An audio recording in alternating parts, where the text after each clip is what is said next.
रात के करीब 11 बजे थे। पूरा घर मेहमानों की आवाजों और हंसी से गूंज रहा था, लेकिन किचन में खड़ी रिया की दुनिया पूरी तरह बिखर चुकी थी। सुबह 5 बजे से वो लगातार काम कर रही थी। हाथ जल चुके थे, पैरों में सूजन थी, लेकिन फिर भी उसकी सास के ताने खत्म नहीं हो रहे थे। रिया, मिठाई ध्यान से सजाना। आज सुमित के बड़े क्लाइंट्स आ रहे हैं, कोई कमी नहीं रहनी चाहिए। रिया ने बिना जवाब दिए सिर हिला दिया। कभी यही रिया एमबीए करके बड़े सपने देखती थी।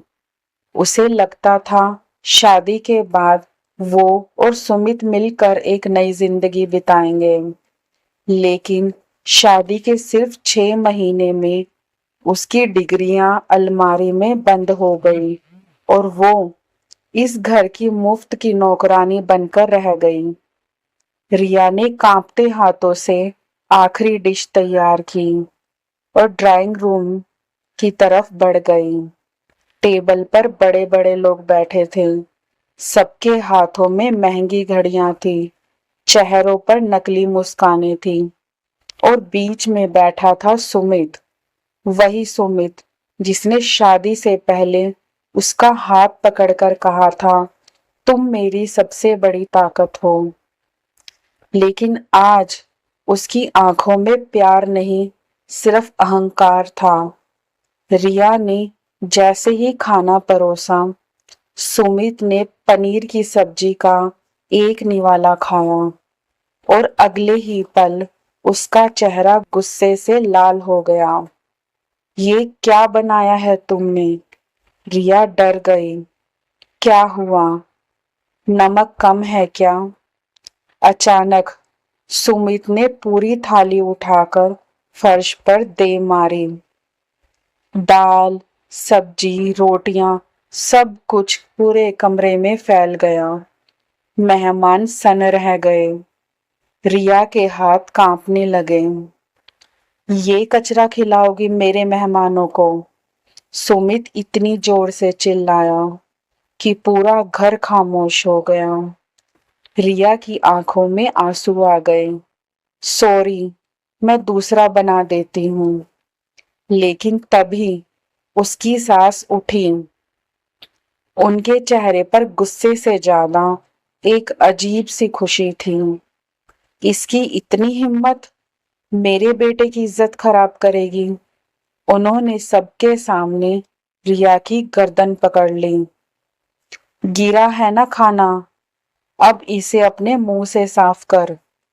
रिया का दिल जैसे रुक गया। मम्मी जी, प्लीज मेहमानों के सामने ऐसा मत कीजिए। लेकिन सुमित, वो आराम से सोफे पर बैठा रहा।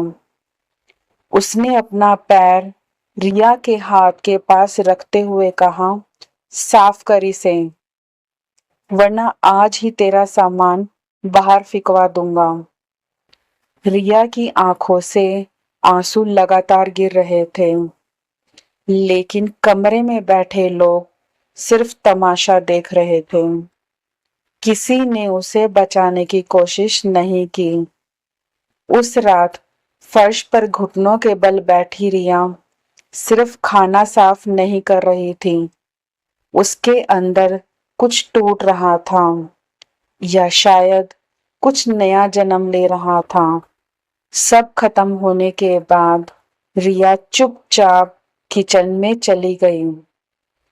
सुमित पीछे से चिल्लाया, और सुनो, अपने लिए सूखी रोटी खाकर सो जाना। पूरा घर फिर हंस पड़ा, लेकिन इस बार रिया नहीं रोई। उसने धीरे से अपना फोन निकाला। स्क्रीन पर एक नंबर चमक रहा था, वो नंबर जिसे उसने 2 साल पहले खुद ब्लॉक कर रखा था। रिया कुछ सेकंड तक उसे देखती रही, फिर कॉल लगा दी। हेलो सर, मैं रिया बोल रही हूँ। दूसरी तरफ कुछ पल खामोशी रही, फिर आवाज आई, रिया, हमें लगा तुम कभी वापस नहीं आओगी। रिया की आंखें भर आई, क्योंकि शायद बहुत समय बाद किसी ने उसे उसकी पहचान से पुकारा था। क्या आपका ऑफर अभी भी है? रिया ने धीमे से पूछा। दूसरी तरफ से जवाब आया, कल सुबह 9 बजे ऑफिस आ जाइए, आपकी टीम आपका इंतजार करेगी। रिया ने फोन काट दिया। फिर शीशे में खुद को देखा। बिखरे बाल, सूजी हुई आंखें, चेहरे पर फैला काजल, लेकिन इस बार उसे खुद पर तरस नहीं आया। उसकी आंखों में पहली बार डर नहीं, प्रतिशोध था। अगली सुबह सुमित की नींद देर से खुली। उसे लगा हमेशा की तरह रिया चाय लेकर खड़ी होगी, लेकिन आज कमरे में अजीब सी खामोशी थी। बेड के पास सिर्फ एक लिफाफा रखा था। रिया, सुमित जोर से चिल्लाया। तभी रिया कमरे में आई, लेकिन आज वो वही पुरानी रिया नहीं थी। फॉर्मल सूट, बंधे हुए बाल, हाथ में घड़ी और चेहरे पर ठंडी मुस्कान। ये क्या है? उसने लिफाफा उठाते हुए पूछा। रिया ने शांत आवाज में कहा, तुम्हारी औकात का सच। सुमित ने जल्दी से लिफाफा खोला और अगले ही पल उसके चेहरे की हवाइयां उड़ गई। ये कैसे हो सकता है? रिया मुस्कुराई। जिस कंपनी के सामने तुम्हारी कंपनी अगले महीने टेंडर हारने वाली है, उसकी नई स्ट्रेटेजिक हेड हूं मैं। सुमित के हाथ कांपने लगे। रिया सुनो। रिया उसकी बात काटते हुए बोली, नहीं सुमित, अब सिर्फ तुम सुनोगे। जिस लड़की को तुमने सबके सामने जमीन पर झुकाया था, आज वही लड़की तुम्हारे पूरे करियर से ऊपर खड़ी है।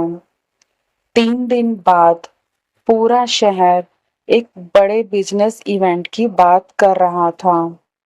सुमित भी वहां पहुंचा, लेकिन जैसे ही स्टेज पर अनाउंसमेंट हुई, उसके पैरों तले जमीन खिसक गई। Please welcome the new director of Jinet Global, miss Riya Sharma. पूरा हॉल तालियों से गूंज उठा। स्टेज पर रिया खड़ी थी, कॉन्फिडेंस से भरी हुई, और सुमित वो हजारों लोगों के बीच पहली बार खुद को बहुत छोटा महसूस कर रहा था। रिया ने माइक उठाया। कभी कभी लोग आपकी कीमत तब समझते हैं जब आप उनकी जिंदगी से निकल जाते हैं। उसकी नजर सीधे सुमित पर थी। औरत जब तक चुप रहती है, लोग उसे कमजोर समझते हैं, लेकिन जिस दिन उसका स्वाभिमान जाग जाता है, उस दिन बड़े बड़े अहंकार टूट जाते हैं। पूरा हॉल तालियों से गूंज उठा। सुमित की आंखें झुक गई, क्योंकि आज उसने अपनी पत्नी नहीं, अपने सबसे बड़ी ताकत को खो दिया था। अगर कहानी ने आपका दिल छू लिया हो, तो वीडियो को लाइक जरूर करें, और ऐसी ही भावनात्मक कहानियों के लिए हमारे चैनल को सब्सक्राइब जरूर करें। धन्यवाद।